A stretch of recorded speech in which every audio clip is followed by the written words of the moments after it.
नमस्कार, आप देख रहे हैं सत्य हिंदी और मैं हूं आपके साथ कृति सिंह। दिल्ली आम आदमी पार्टी अध्यक्ष सौरभ भारद्वाज और पार्टी के 2 अन्य नेताओं के खिलाफ बुधवार को सेंटा क्लॉज के एक स्किट वीडियो को लेकर एफआईआर दर्ज की गई, ये कहते हुए कि इस वीडियो से ईसाई समुदाय की भावनाएं आहत हुई हैं। इस पर पार्टी का कहना है कि वीडियो में आपत्ति जताने जैसा कुछ भी नहीं था और एफआईआर तब दर्ज क्यों नहीं की गई जब देश के कई राज्यों में ईसाई समुदाय पर हमले हुए, अराजकता फैलाई गई। क्या था इस वीडियो में और पार्टी खुद को सही साबित करने के लिए क्या दलीलें दे रही है, आइए आपको बताते हैं कि पूरा मामला क्या है। दरअसल आम आदमी पार्टी के नेता सौरभ भारद्वाज ने क्रिसमस से पहले एक्स पर एक वीडियो शेयर किया था। इस वीडियो में कथित तौर पर सेंटा क्लॉज की ड्रेस पहने लोगों को प्रदूषण की वजह से बेहोश होते हुए दिखाया गया था। वीडियो में सौरभ भारद्वाज कनॉट प्लेस में AQI मशीन से हवा की गुणवत्ता नापते नजर आते हैं। उनके साथ भीड़ में 2 लोग सेंटा क्लॉज की ड्रेस में खड़े होते हैं। भारद्वाज AQI मशीन देखकर कहते हैं कि AQI 376 है। ये सुनते ही दोनों सेंटा क्लॉज बेहोश होने का नाटक करते हैं। इसके बाद भारद्वाज उन्हें होश में लाने के लिए CPR देते हुए दिखाई देते हैं। ये वीडियो देखने के बाद खुशबू जॉर्ज नाम की एक एडवोकेट ने भारद्वाज समेत बुराड़ी के विधायक संजीव झा और आदिल अहमद खान के खिलाफ शिकायत दर्ज कराई। शिकायत में खुशबू ने आरोप लगाया कि इस वीडियो से ईसाई समुदाय की धार्मिक भावनाएं आहत हुई हैं, क्योंकि इसमें दुनिया भर के ईसाइयों के लिए एक सम्मानित धार्मिक और सांस्कृतिक प्रतीक सेंटा क्लॉज को मजाकिया और अपमानजनक तरीके से दिखाया गया है। खुशबू का कहना है कि इस राजनीतिक स्किट में सेंटा का इस्तेमाल राजनीतिक संदेश देने के लिए किया गया है और नकली CPR दिखाकर सेंटा क्लॉज जैसे किरदार का मजाक उड़ाया गया है।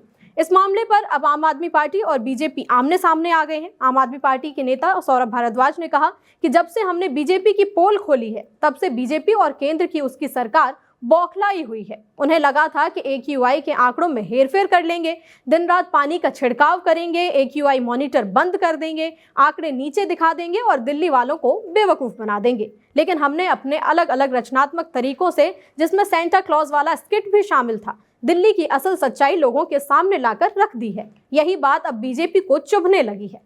भारद्वाज का कहना है कि अब बीजेपी के एक कार्यकर्ता कह रही हैं कि उसकी भावनाएं आहत हो गईं। वही ईसाई बीजेपी कार्यकर्ता जिसकी भावनाएं तब आहत नहीं हुई जब लाजपत नगर में सेंटा क्लॉज की टोपी पहनी महिलाओं को गालियां दी गईं, डराया धमकाया गया, उनकी टोपियां छीनी गईं और उन्हें खदेड़ दिया गया, तब उनसे कोई शिकायत नहीं की।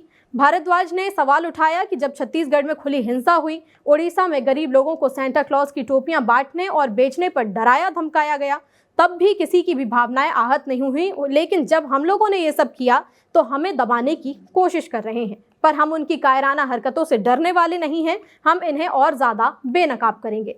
आम आदमी पार्टी नेता आदिल अहमद खान ने भी कुछ ऐसे ही सवाल उठाए और कहा कि जिस व्यक्ति ने शिकायत दर्ज कराई है वो बीजेपी की कार्यकर्ता हैं और मैं उनसे पूछना चाहता हूं कि थोड़ी ही दूरी पर लाजपत नगर में बीजेपी समर्थित लोग सेंटा क्लॉज के साथ बदसलूकी और मारपीट कर रहे थे, तब उनकी भावनाएं आहत क्यों नहीं हुई? उत्तर प्रदेश में जहां बीजेपी की सरकार है, चर्चों के बाहर ईसाई समुदाय के साथ जो बदसलूकी हो रही है उस पर वो क्यों नहीं बोलती? छत्तीसगढ़ में भी जहां बीजेपी की सरकार है वहां भी चर्चों के बाहर बीजेपी समर्थकों की गुंडागर्दी वो चुपचाप सह क्यों रही हैं? आदिल अहमद ने कहा कि जब हम दिल्ली के लोगों को सांस लेने का हक दिलाने के लिए लड़ रहे हैं तब इन्हें इतना दर्द क्यों हो रहा है? आदिल ने साफ कहा कि बीजेपी चाहे जितना भी FIR दर्ज करा ले, हमें डराने की कोशिश नहीं कर सकती।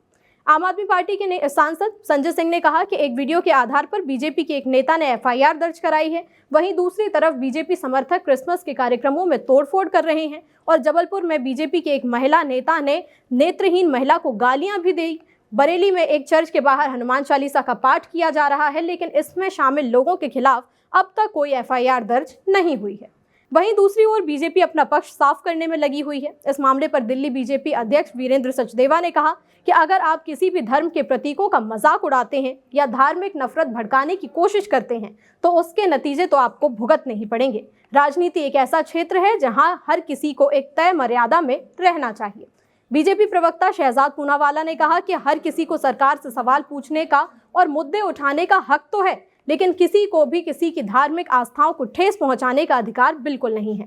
अगर आप लाखों लोगों की भावनाएं आहत करते हैं तो पुलिस और कानून को अपना काम करना ही पड़ेगा। तो कुल मिलाकर जनता के दो मुद्दों को अपनी अपनी तरह से इस्तेमाल किया जा रहा है। एक तरफ आम आदमी पार्टी इसे सच बोलने की सजा बता रही है, तो दूसरी तरफ बीजेपी इसे मर्यादा और कानून का सवाल कह रही है। लेकिन इस पूरे विवाद के बीच असली मुद्दा कहीं पीछे छूटता नजर आ रहा है। दिल्ली की दम घोंटू हवा और लोगों का सांस लेना मुश्किल होता जीवन और किसी समुदाय की धार्मिक भावनाओं का सम्मान भी। आपकी क्या राय है, हमें कमेंट करके बताइए। साथ ही वीडियो को लाइक और शेयर कर लें और हाँ, चैनल को सब्सक्राइब भी। फिलहाल के लिए इतना ही। नमस्कार। Copyright disclaimer under Section 107 of the Copyright Act 1976. Allowance is made for fair use for purposes such as criticism, comment, news reporting, scholarship, and research. Fair use is a use permitted by copyright statute that might otherwise be infringing.